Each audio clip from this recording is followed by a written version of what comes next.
अब हम कंटिन्यूशन में मौर्योत्तर काल के बारे में जैसे डिस्कस कर लेते हैं। ये 187 ईसा से पूर्व 240 ईस्वी तक भारत की राजनीति एकता खंडित रही तथा यह काल मौर्योत्तर काल के नाम से जाना जाता है। इस काल में मगध सहित भारत के अलग अलग हिस्सों में विभिन्न साम्राज्यों शुंग, कण्व, सातवाहन एवं वाकाटक का उदय हुआ तथा अनेक विदेशी आक्रमण हुए। इस काल में सशक्त केंद्रीय सत्ता के अभाव में क्षेत्रीय राजा स्वतंत्र होने लगे।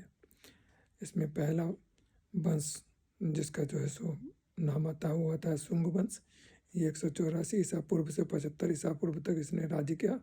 अंतिम सम्राट जो मौर्य वंश का था बृहद्रथ, इसकी हत्या करके उसके सेनापति पुष्यमित्र सिंह ने 184 ईस्वी पूर्व में शुंग राजवंश की स्थापना की थी। ऐसा माना जाता है कि मौर्य सम्राट अशोक द्वारा बौद्ध धर्म के प्रचार प्रसार के कारण हाशिए पर गए हिंदू धर्म का पुष्यमित्र सिंह ने पुनरुत्थान किया और शुंग काल में भागवत धर्म का उदय और विकास हुआ तथा वासुदेव विष्णु की उपासना आरंभ हुई। शुंग वंश के इतिहास के बारे में जानकारी साहित्य एवं पुरातात्विक दोनों साक्ष्य से प्राप्त होता है, जिसका विवरण निम्नलिखित है। साहित्यिक स्रोत वायु और मत्स्य पुराण में पुष्यमित्र शुंग और शुंग वंश का संस्थापक माना गया है। बाणभट्ट ने हर्ष चरित्र में अंतिम मौर्य शासक बृहद्रथ की चर्चा की है। पतंजलि कृत महाभाष्य में गार्गी संहिता में यवन आक्रमण का उल्लेख भारत में मिलता है। कालिदास के मालविकाग्निमित्रम से शुंगकालीन राजनीतिक गतिविधियों का ज्ञान प्राप्त होता है। बौद्ध ग्रंथ दिव्यावधान में पुष्यमित्र शुंग को अशोक के 84,000 स्तूप को तोड़ने वाला बताया गया है। पुरातात्विक स्रोत यह अयोध्या अभिलेख, इस अभिलेख में पुष्यमित्र शुंग के उत्तराधिकारी धनदेव ने लिखवाया था। इसमें पुष्यमित्र शुंग द्वारा कराए गए 2 अश्वमेध यज्ञ का चर्चा है। दूसरा है बेसनगर का अभिलेख, यह यवन राजदूत हेलियोडोरस का है जो गरुड़ स्तंभ के ऊपर खुदा हुआ है। उससे भागवत धर्म की लोकप्रियता सूचित होती है। उसके बाद तीसरा है भागवत का लेख, इससे भी शुंग काल के बारे में जानकारी प्राप्त होती है। कालिदास के मालविकाग्निमित्रम में पुष्यमित्र शुंग को काश्यप गोत्र का ब्राह्मण माना गया है। इतिहासकार तारकनाथ तथा पाणिनि ने भी उसके ब्राह्मण होने की पुष्टि की है। पाटलिपुत्र से दूर होने के कारण मगध के एक प्रांत अवंती पर नियंत्रण करने में कठिनाई के कारण पुष्यमित्र शुंग ने विदिशा को अपनी दूसरी राजधानी बनाई। पुष्यमित्र शुंग ने एक सैन्य क्रांति द्वारा सत्ता हथियाने के समय बृहद्रथ की हत्या के बाद तथा अपने अंतिम दिनों में कुल 2 अश्वमेध यज्ञ किए। इसी काल में पतंजलि ने पाणिनि के अष्टाध्यायी पर टीका ग्रंथ महाभाष्य लिखा। वैदिक धर्मशास्त्र के सर्वाधिक महत्वपूर्ण स्मृति ग्रंथ मनुस्मृति की भी रचना इसी काल में हुई। विदिशा के शिल्पियों ने इसी काल में सांची के स्तूप के द्वारों का निर्माण किया। भाजा के बिहार, बोधगया की वेष्टनी तथा बेसनगर में गरुड़ ध्वज स्तंभ आदि शुंगकालीन कला के उत्कृष्ट नमूने हैं। शुंग वंश के अंतिम सम्राट देवभूति की हत्या उसके मंत्री वसुदेव ने की। तब 75 ईस्वी पूर्व में कण्व राजवंश की नींव डाली गई। कण्व वंश 75 ईसा पूर्व से 39 ईसा पूर्व तक इसने जो सो रहा। शुंग वंश का अंतिम राजा देवभूति विलासी प्रवृत्ति का था। अपने शासन के अंतिम दिनों में अपने ही अमात्य वासुदेव के हाथों उसकी हत्या कर दी गई। इसकी जानकारी हर्ष चरित्र से प्राप्त होती है। इस प्रकार वासुदेव पाटलिपुत्र के कण्व वंश का प्रवर्तक था। वासुदेव द्वारा प्रवर्तित राजवंश के कुल 4 शासक थे। वासुदेव ने 9 वर्ष तक शासन किया। उसके बाद उसका पुत्र भूमिमित्र और उसके बाद उसका पुत्र नारायण। अंत में अंतिम शासक जो रहा वो सुशर्मा रहा, जिसे सातवाहन वंश के प्रवर्तक सिमुख ने पदच्युत कर दिया था। उसके बाद सातवाहन वंश जो कि 60 ईसा से पूर्व से 240 ईसा तक जिसने शासन किया। सातवाहन वंश का शासन क्षेत्र मुख्यतः महाराष्ट्र, आंध्रा, कर्नाटका था।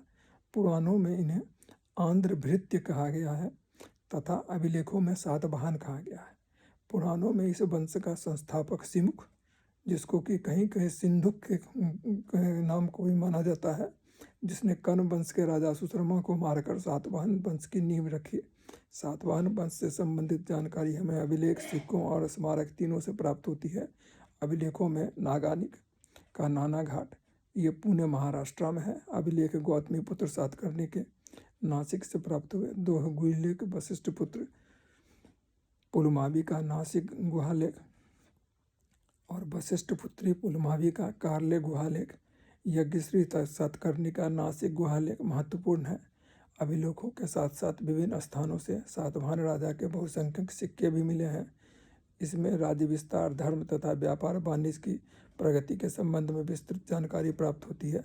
नासिक के जोगलथम्बी से सिक्कों के ढेर से सातवाहन के शासक गौतमीपुत्र सातकर्णी व शक के शासक नहापाना पर विजय की जानकारी मिलती है। यज्ञश्री सातकर्णी के एक सिक्के पर जलपोत का चिन्ह करने से पता चलता है कि समुद्र के ऊपर भी इनका अधिकार था।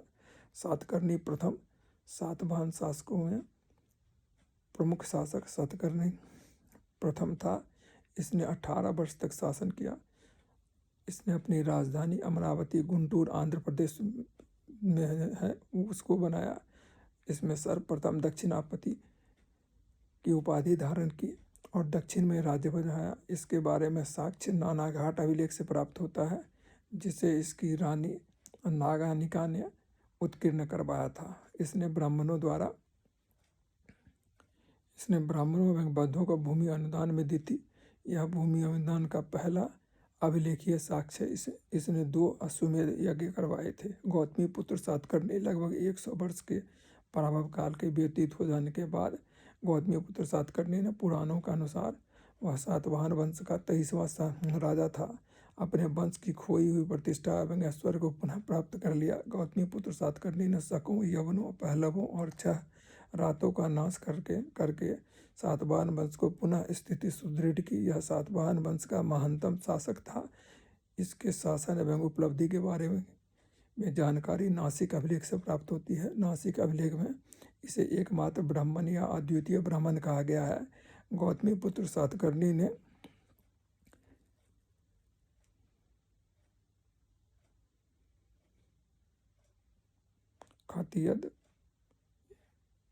खातियदप मान मदनस की उपाधि भी धारण की थी। नासिक अभिलेख में इसे त्रिसमुद्र तोये पितवाहन कहा गया है, जिससे यह पता चलता है कि उसका प्रभाव पूर्वी, पश्चिमी और दक्षिणी सागर अर्थात बंगाल की खाड़ी, अरब सागर और हिंद महासागर तक था। गौतमीपुत्र सातकर्णी ने नहपान को हराकर उसके चांदी के सिक्के पर अपना नाम अंकित करवाया। नासिक के जोगलथम्बी से प्राप्त सिक्कों के ढेर में चांदी के बहुत से ऐसे सिक्के हैं जो नहापान ने चलाए थे, परंतु उस पर गौतमीपुत्र की मुद्रा अंकित है। उसने राजा राज वेंकट स्वामी बिंदु नरेश जैसी उपाधियों को ग्रहण किया। उसके बाद जो शासक आए उनका नाम था वशिष्ठी पुत्र पुलमावी। गौतमीपुत्र सातकर्णी के बाद उनका पुत्र वशिष्ठी पुत्र पुलमावी राजगद्दी पर बैठा। आंध्र प्रदेश पर विजय के कारण उसे प्रथम आंध्र सम्राट भी कहा जाता है। पुलमावी ने अपनी राजधानी गोदावरी नदी के किनारे प्रतिष्ठान को बनाया। पुलमावी ने अमरावती स्तूप के चारों ओर बेष्टनी का निर्माण कर स्तूप को संवर्धित किया और पुलमावी शक शासक रुद्रदमन से पराजित हुआ, लेकिन उसने रुद्रदमन की पुत्री से विवाह कर अपनी स्थिति मजबूत की। कनेरी अभिलेख में भी इसका वर्णन है। पुराणों में पुलमावी को पुलोमा कहा गया है और नासिक अभिलेख उसे दक्षिणा पथेश्वर कहा गया है। यज्ञश्री सातकर्णी सातवाहन वंश का अंतिम शक्तिशाली राजा था। इसकी मृत्यु के पश्चात सातवाहन साम्राज्य विघटन की प्रक्रिया प्रारंभ हो गई तथा अनेक छोटे छोटे राज्यों में यह विभक्त हो गया।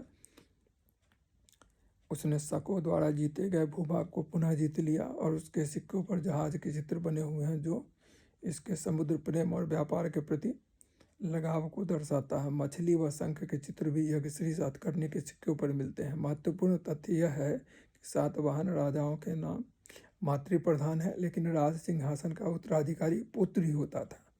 ब्राह्मण मतानुयायी होते हुए भी अन्य धर्मों के प्रति उदार थे। सातवाहन शासक हाल स्वयं एक कवि और कवियों एवं विद्वानों का आश्रयदाता था।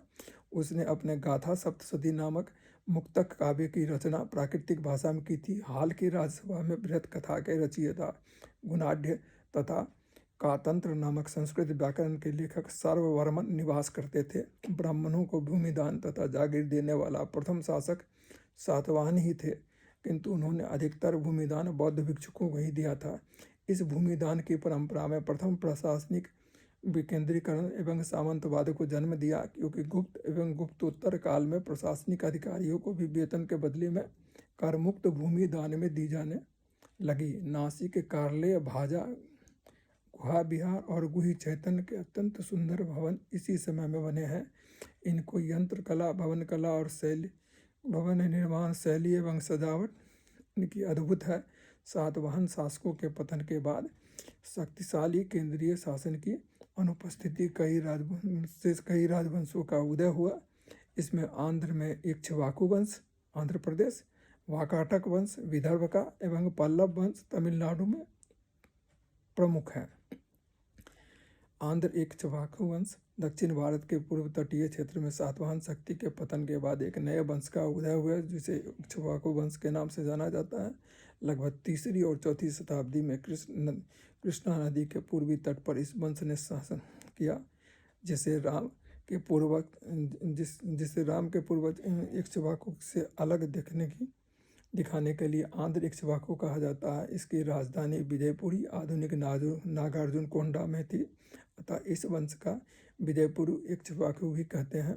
इन्होंने कृष्णा गुंटूर क्षेत्र में शासन किया। इस वंश के राजाओं ने इस क्षेत्र में भूमि अनुदान की प्रथा चलाई। पुराणों में इन्हें श्री पर्वत के शासक और सातवाहनों का सामंत कहा गया है। इस राजवंश में केवल 4 शासक हुए। इक्ष्वाकु शासक बौद्ध मत के पोषक थे। इस वंश का संस्थापक शांतमूल था और उनके पुत्र वीर पुरुषदत्त के शासनकाल को बौद्ध धर्म के इतिहास और कूटनीतिक संबंधों के मामले में स्वर्ण युग कहा जाता है। It's a very important, please note it. इसने नागार्जुन कोंडा में एक बड़ा बौद्ध स्तूप बनवाया। इस वंश का अंतिम शासक रुद्र पुरुषदत्त थे। उसने स्तूप, देवी विहार और अर्धवृत्ताकार मंदिर बनाए। इस वंश के शासकों में श्रीलंका के बौद्ध के लिए भी चैत्यों का निर्माण करवाया। उन्होंने अनेक मूर्तियां भी बनवाई, जिन पर यूनानी प्रभाव स्पष्ट रूप से दिखाई देते हैं। इसके पश्चात संभवतः इक्ष्वाकु को कांची के पल्लवों ने अपदस्थ कर उनके राज्य पर अधिकार कर लिया। नेक्स्ट आता है वाकाटक वंश। 3री शताब्दी ईसा से 6ठी शताब्दी ईसा तक दक्षिणापथ में शासन करने वाले समस्त राजवंशों को वाकाटक वंश सर्वाधिक सम्मानित और सुसंस्कृत था। इस राजवंश के शासक विष्णु वृद्धि गोत्र के ब्राह्मण थे तथा इनका मूल निवास स्थान बरार, मतलब अभी जो विदर्भ में था, अजंता गुहा लेक इस वंश के शासकों का राजनीतिक उपलब्धियों का वर्णन देता है। वाकाटक की प्रारंभिक राजधानी पुरी का बरार थी। पुराणों के अनुसार वाकाटक राजवंश की स्थापना 225 ईसा के लगभग बिंद शक्ति नामक व्यक्ति ने की थी। पुराणों में इसकी तुलना इंद्र एवं विष्णु से की गई है। इसके पूर्वज सातवाहनों के अधीन बरार के स्थानीय शासक थे। वाकाटक वंश में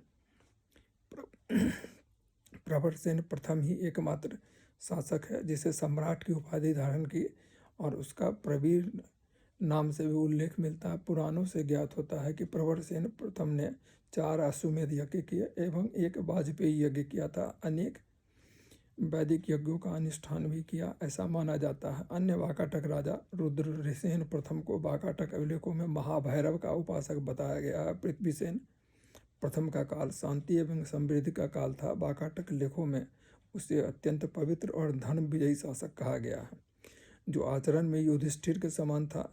इस वंश का प्रवरसेन द्वितीय एक साहित्यिक अभिरुचि वाला शासक था, जिसने सेतुबंध नामक प्राकृतिक काव्य ग्रंथ की रचना की थी। प्रवरसेन द्वितीय ने अपनी पुरानी राजधानी नंदीवर्धन से प्रवरपुर स्थानांतरित कर दिया। पृथ्वीसेन द्वितीय को बालाघाट अभिलेख में परम भगवत कहा गया है।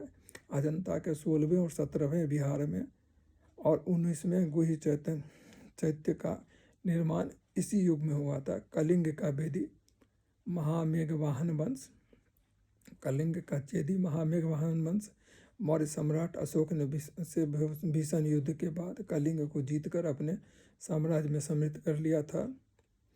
अशोक के निर्बल उत्तराधिकारी कलिंग पर अपना अधिकार नहीं रख सके तथा उनकी मृत्यु के बाद कलिंग का राज्य पुनः स्वतंत्र हो गया। प्रथम शताब्दी ईसा से पूर्व में कलिंग भारत का एक अत्यंत शक्तिशाली राज्य बन गया। इस समय वहाँ चेदी वंश के महामेघवाहन कुल का शासन था। कलिंग के चेदी राजवंश का संस्थापक महामेघवाहन नामक व्यक्ति था, अतः इस वंश का नाम महामेघवाहन वंश है। इस वंश का सर्वाधिक शक्तिशाली राजा खारवेल था। खारवेल प्राचीन भारतीय इतिहास के महानतम सम्राटों में से एक है। ओडिया या उड़ीसा राज्य के भुवनेश्वरपुरी जिले में 3 मील की दूरी पर स्थित उदयगिरी पहाड़ी की हाथी गुम्फा लेख जो अभिलेख प्राप्त हुआ है, इसमें खारवेल के बचपन, शिक्षा, राज्याभिषेक तथा राजा बनने के बाद 13 वर्ष तक शासनकाल की घटनाओं का क्रमबद्ध विवरण दिया हुआ है। इसने मगध के शासक बृहस्पति मित्र पर अभियान किया एवं जैन तीर्थंकर शीतलनाथ की मूर्ति को वापस कलिंग ले गया। यह जैन धर्म का संरक्षक था। जैनियों के लिए उदयगिरी एवं खंडगिरी पहाड़ियों में रानी गुफा एवं अनंत गुफा का निर्माण करवाया।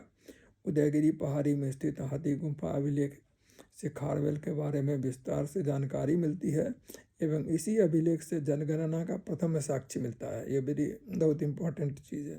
भारत में जनगणना का पहला साक्ष्य कहाँ मिलता है, तो इसी अभिलेख में मिलता है, हाथी गुम्फा अभिलेख में। इसमें कलिंग की आबादी 35,000 बताई गई है। हाथी गुम्फा अभिलेख के अनुसार खारवेल ने चोल, चेर और पांड्या शासकों को पराजित किया था। इसने यवनों और सातकर्णी को भी पराजित किया था। नहरों की जानकारी का पहला अभिलेख साक्ष्य हाथी गुम्फा अभिलेख में ही है। विदेशी शासन मौर्य के पतन के पश्चात पश्चिम उत्तर भारत में मौर्य के स्थान पर मध्य एशिया से आई कई बाह्य शक्तियों ने अपना साम्राज्य स्थापित किया, जिसमें हिंद, यवन, पार्थियन मतलब पहलव, शक एवं कुषाण महत्वपूर्ण शक्तियां हैं।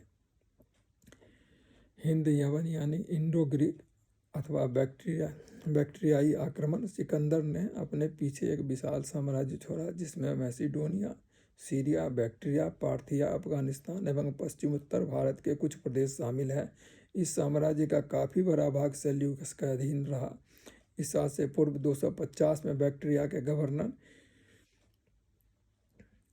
डियोडोटस एवं पार्थिया के गवर्नर ऑरेक्सस ने अपने आप को स्वतंत्र घोषित कर दिया।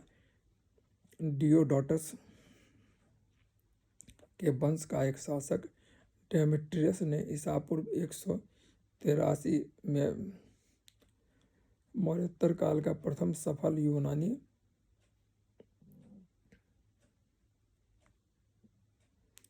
आक्रमण किया।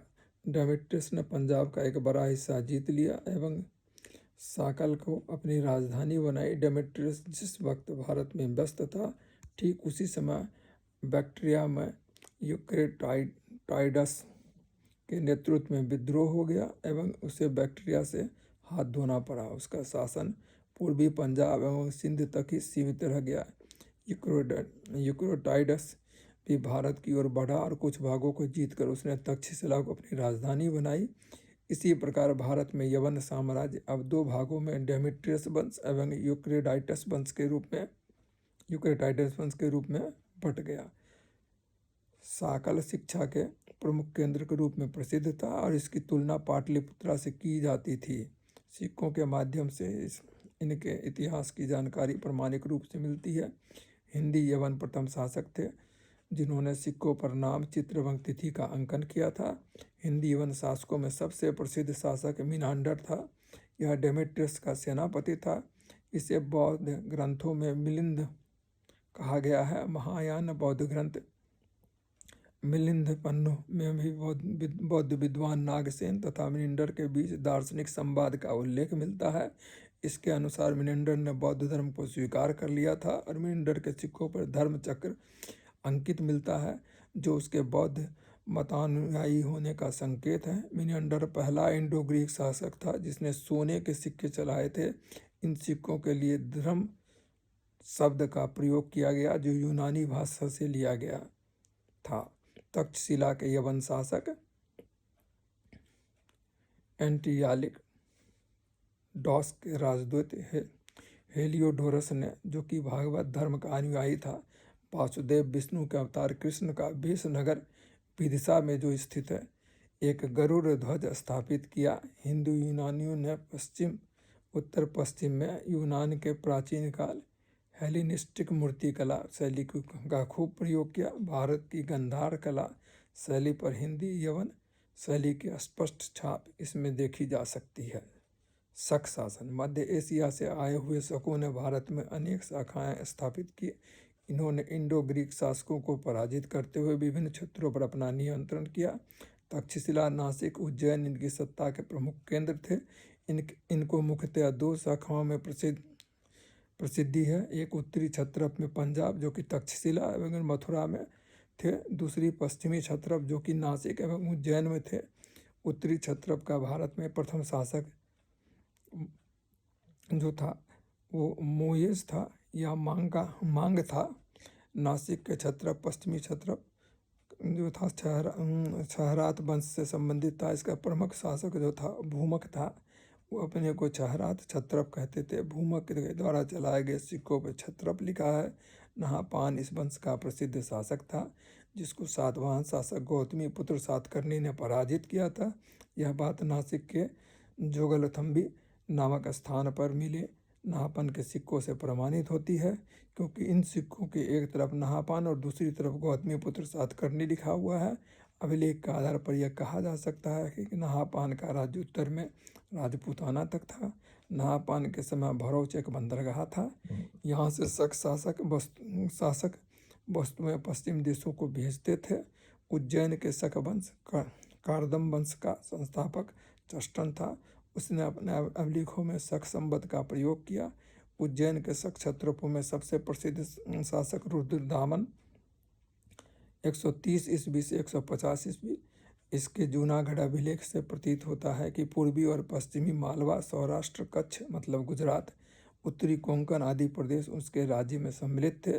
रुद्रदामन के सिक्कों एवं जूनागढ़ के अभिलेख से पता चलता है कि उसने महाक्षत्रप की उपाधि धारण की थी। रुद्रदामन ने वशिष्ठ पुत्री पुलमावी को पराजित किया था। रुद्रदामन ने सुदर्शन झील का पुनर्निर्माण कराया था, जिसे चंद्रगुप्त मौर्य के समय में पुष्पगुप्त ने बनवाया था और उसकी मरम्मत अशोक ने करवाई थी। रुद्रदामन संस्कृत का प्रेमी था। इसी ने सबसे पहले विशुद्ध संस्कृत अभिलेख जूनागढ़ अभिलेख जारी किया था। पहले इस क्षेत्र में जो भी अभिलेख पाए गए थे वो प्राकृतिक भाषा में थे। इस वंश का अंतिम शासक रुद्र सिंह तृतीय था। गुप्त शासक चंद्रगुप्त विक्रमादित्य ने उन्हें मारकर उनका राज्य गुप्त साम्राज्य में मिला लिया था। शक शासक त्रातार मुक्तिदाता की उपाधि धारण करते थे। इसके बाद पहलव वंश या पार्थियन साम्राज्य उत्तर पश्चिम भारत पर ईसा पूर्व पहली शताब्दी के अंत में पार्थियन नामक कुछ शासक शासन कर रहे थे, जिन्हें भारतीय स्रोतों में जो है सो पहलव नाम से जाना गया है। पहलव वंश का वास्तविक संस्थापक मिथ्रडेंटस मतलब मिथ्रदात प्रथम था, जो कि यूक्रेटाइडस का समकालीन था, और मिथ्रदात द्वितीय इस वंश का सबसे प्रतापी राजा था, जिसने शकों को पराजित किया। पहलव शासकों ने सबसे शक्तिशाली शासक गोंडफॉर्निस मतलब गुंदफॉर्न था। इसके शासनकाल के तख्ते वही अभिलेख प्राप्त होते हैं। पेशावर जिले पर उसका अधिकार था। सेंट टॉमस नामक पादरी ईसाई के प्रचार के लिए इसी समय भारत आया था। पार्थियन राजाओं के सिक्कों पर धर्मीय धार्मिक उपाधि उत्कीर्ण मिलती है। 65 ईस्वी के हजारा जिले के पंजतर अभिलेख एवं 79 ईस्वी के तक्षशिला अभिलेख के अनुसार कुषाणों ने भारत में पार्थियन साम्राज्य का अंत किया। कुषाण वंश का इतिहास भारतीय ग्रंथ में नहीं बल्कि चीनी ग्रंथों के आधार पर लिखा गया है। चीनी ग्रंथों में कुषाणों को यूची जाति का एक शाखा माना जाता है, जिसका निवास स्थान चीन के कानुस प्रदेश में था। 100 ईस्वी पूर्व के आसपास यूची जाति 5 शाखाओं में विभाजित हो गई। उन्हीं में कुषाण भी शामिल थे। 15 ईस्वी के आसपास कुषाण वंश के पहले राजा कुजुल काडफिसेसस ने बैक्ट्रिया, आधुनिक अफगानिस्तान, तजाकिस्तान एवं उज्बेकिस्तान और काबुल, कंधार, पेशावर, सिंध पर अधिकार कर कुषाण वंश की स्थापना की। पहला शासक कुजुल काडफिसेसस के शासनकाल 15 ईस्वी से 60 ईस्वी के मध्य में माना जाता है। इसने 15 ईस्वी में काबुल, कंधार, पेशावर और सिंध से यवन एवं शक राजाओं को पराजित करके कुषाण वंश की स्थापना की। इसने तांबे के सिक्के जारी किए, जिस पर एक तरफ यूनानी राजा हर्मियस और दूसरी तरफ कुजुल काडफिसेसस ने स्वयं की आकृति खुदवाई थी, जिससे सिद्ध होता है कि यह पहला हर्मियस के अधीन था। कुजुल काडफिसेस ने महाराजाधिराज की उपाधि धारण की थी। उसके बाद जो है सो भीम काडफिसेस का शासनकाल 60 से 78 ईस्वी के मध्य में माना जाता है। भीम काडफिसेस ने अपने शासन काल में कुषाण साम्राज्य को तक्षशिला, पंजाब, कश्मीर और मथुरा तक फैला दिया था। इसे कुषाण वंश का वास्तविक संस्थापक माना जाता है। इसने सोने तथा तांबे के सिक्के जारी किए थे, जो यूनानी लिपि तथा खरोष्टी लिपि में थे। इसके बाद शिव, बैल और त्रिशूल की आकृति वाले सिक्के जारी किए गए, जिससे यह अनुमान लगाया जा सकता है कि कुषाणों ने भारतीय संस्कृति को अपनाना शुरू कर दिया था। इसने महाराजा, राजाधिराज, महेश्वर और सर्वलोकेश्वर जैसी उपाधियों को धारण की थी। इसके बाद तीसरा जो शासक हुआ वो हुआ कनिष्क।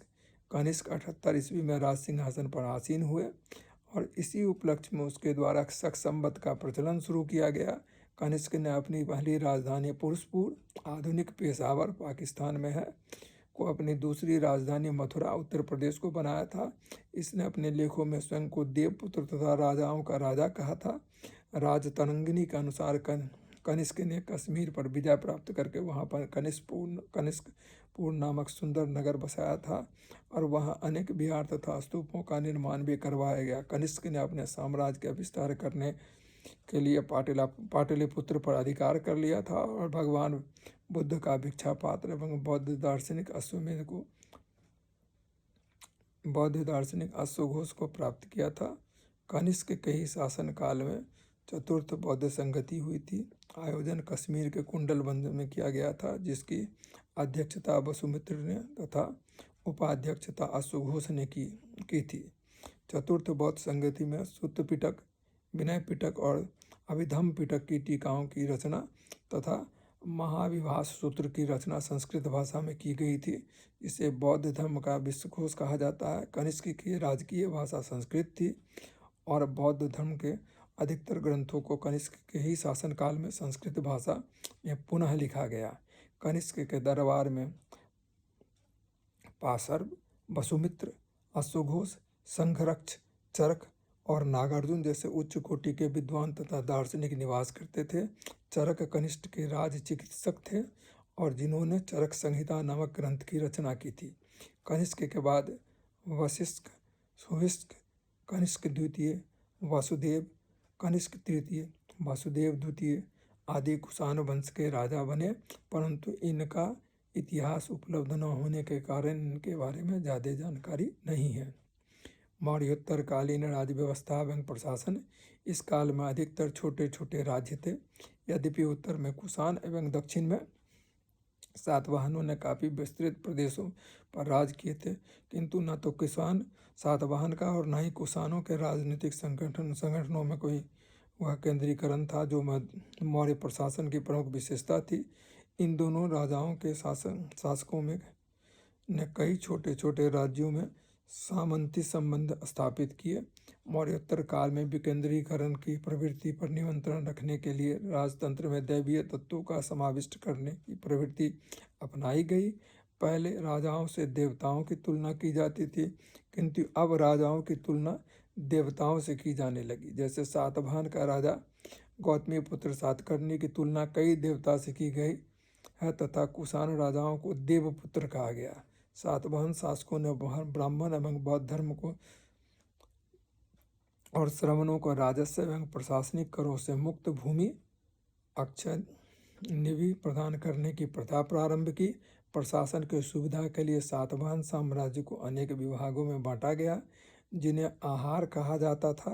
प्रत्येक आहार का शासन एक अमात्य के अधीन होता था। सातवाहन काल के पदाधिकारियों में भांडारगारिक, जिसको कि कोषाध्यक्ष कहा गया है, भांडारगारिक, राजुक जो राजस्व विभाग का प्रमुख था, उसके बाद पनीयधरक नगर में जल पूर्ति का प्रबंध करने वाला अधिकारी, कर्मांतिक भवनों के निर्माण को देखरेख करने वाला सेनापति इत्यादि थे। आहार के नीचे ग्राम होते थे। प्रत्येक ग्रामों का अध्यक्ष एक ग्रामिक होता था, जो ग्राम शासन के लिए उत्तरदायी था। हाल द्वारा रचित गाथा सप्तशती में ग्रामिक मतलब ग्रामीण का उल्लेख मिलता है। उसके अधिकार में 5 से 10 गांव होते थे। मौर्योत्तरकालीन समाज सातवाहन कालीन समाज वर्णाश्रम धर्म पर आधारित था। इस काल में ब्राह्मणों का स्थान सर्वोपरि था, क्योंकि सातवाहन नरेश स्वयं ब्राह्मण थे। नासिक प्रशस्ति में गौतमी पुत्र को अद्वितीय ब्राह्मण कहा गया था। इस समय तक अनेक नई नई जातियां व्यवसायों के आधार पर संगठित होने लगी थी। इस काल के समाज की प्रमुख विशेषताएं शकों एवं यवनों को भारतीय संस्कृति में समाहित होना था। इस समय में बड़ी संख्या में विदेशियों का आगमन हुआ और समाज में उन्हें आत्मसात करते हुए क्षत्रिय का दर्जा दिया गया। इस काल में शूद्रों को कृषि की भागीदारी में लेने से स्थिति में कुछ सुधार हुआ, तथा दूसरी तरफ शासक वर्ग के रूप में विदेशियों के आगमन से उन्हें वर्ण व्यवस्था के प्रति आक्रोश व्यक्त करने का भी अवसर मिला। अतः वैश्य एवं शूद्र अपने कर दायित्वों से विमुख होने लगे। इसी क्रम में कलयुग की अवधारणा आई। यद्यपि सातवाहन शासकों ने वर्ण संकरता को रोकने का प्रयास किया, किंतु इस समय अंतर्जातीय विवाह होते थे। सातकर्णी प्रथम ने अंगकुल के महारथी की पुत्री नागनिका से तथा वशिष्ठ पुत्री पुलमावी ने रुद्रदमन की पुत्री से विवाह किया था। समाज में स्त्रियों की स्थिति अच्छी थी, कभी कभी शासन के कार्यों में भी भाग लेती थी। सातवाहन शासकों का नाम मातृप्रधान होना स्त्रियों की अच्छी दशा को दर्शाता है। धार्मिक कार्यों में पति के साथ स्त्रियां भी भाग लेती थी। सातवाहन शासकों का शासनकाल दक्षिण भारत में वैदिक एवं बौद्ध धर्म की संपन्नता का काल था। हाल रचित गाथा सप्तशती के प्रारंभ में ही शिव की पूजा की गई है। गौतमी पुत्र सातकर्णी को वेदों का आश्रयदाता कहा गया है। सातवाहन शासक ब्राह्मण होते हुए भी धर्म सहिष्णु थे। उन्होंने अपने शासन काल में बौद्ध धर्म को संरक्षण प्रदान किया। सातवाहन कालीन दक्कन की सभी गुफाएं बौद्ध धर्म से ही संबंधित है। सातवाहन काल में स्तूप, बोधि वृक्ष, बुद्ध के चरण चिन्ह, धर्म चक्र, त्रिशूल, बुद्ध और अन्य बड़े संतों को धातु अवशेषों से पूजा अर्चना की जाती थी। मौर्योत्तर काल में कला का आधार मुख्यतः बौद्ध धर्म ही रहा। इसी काल में धनी व्यापारियों की विभिन्न श्रेणियां शासकों द्वारा कला को प्रश्रय प्रदान किया गया। इस काल में स्मारक, स्तूप, गुहा, मंदिर, चैत्य एवं विहारों का निर्माण हुआ। सातवाहन काल में पश्चिमी दक्कन में अत्यंत कुशलता के साथ ठोस चट्टानों को काटकर अनेक चैत्य और विहारों का निर्माण किया गया। इस समय चैत्य को बौद्ध के मंदिर के रूप में तथा विहार का भिक्षु निवास के रूप में उपयोग होता था। इस काल में सबसे प्रसिद्ध चैत्य कार्ले का है। विदेशियों के प्रभाव से भारत में मूर्ति कला तथा स्थापत्य कला का भी विकास हुआ। मूर्ति कला में गांधार एवं मथुरा शैली का उद्भव हुआ। गांधार कला में रोम और यूनानी की शैली में बुद्ध की प्रतिमाओं को बनाया गया। मथुरा कला गांधार शैली की तुलना में अधिक आध्यात्मिक थी। स्थापत्य चित्र में नए बौद्ध विहारों की स्थापना की गई। भारूत एवं सांची के स्तूपों पर भी उस काल का प्रभाव देखा जा सकता है। स्थापत्य के क्षेत्र में नागार्जुन कोंडा तथा अमरावती बौद्ध कला के बड़े केंद्र के रूप में उभरे, जहाँ बुद्ध के जीवन की कथाएं चट्टानों पर अंकित की गई। साहित्य के क्षेत्र में संस्कृत का भाषा विस्तार हुआ। रुद्रदामन के जूनागढ़ अभिलेख में संस्कृत भाषा के प्रभाव को देखा जा सकता है। अश्व घोष ने संस्कृत में बुद्ध चरित्र एवं सौंदर्यानंद की रचना की। वहीं बौद्धों के प्रसिद्ध ग्रंथ महावस्तु और दिव्यावदान की रचना भी मिश्रित संस्कृत में की गई। धार्मिकेतर साहित्य में वात्स्यायन का कामसूत्र इसी काल में लिखा गया। इसमें नगरों में रहने वाले पुरुषों का चित्रण नगरीय संस्कृति के बढ़ते प्रभाव को दर्शाता है। इसके अलावा भारतीय नाट्य कला में यवनिका अर्थात पर्दे का प्रयोग इस युग में बड़ी घटना है। इसी के साथ ये मौर्योत्तर काल जो है सो ये खत्म होता है। इसके बाद गुप्त काल का जो है सो उदय होता है, जिसमें हम अगले जो है सो एपिसोड में जो है सो बात करेंगे। आज के लिए इतना ही। इसको आप लोग जो है सो सुनिए और जो है सो इसमें जो मेन पॉइंट्स जहाँ जहाँ पे पॉइंटेड किया गया उसको आप नोट करें, ठीक है ना। और ये काफ़ी लंबा हो गया, फिर भी इसको जो है सो देखिए, सामान्य भाषा में इसको कहा गया है, ठीक है। Okay, thank you very much, good night.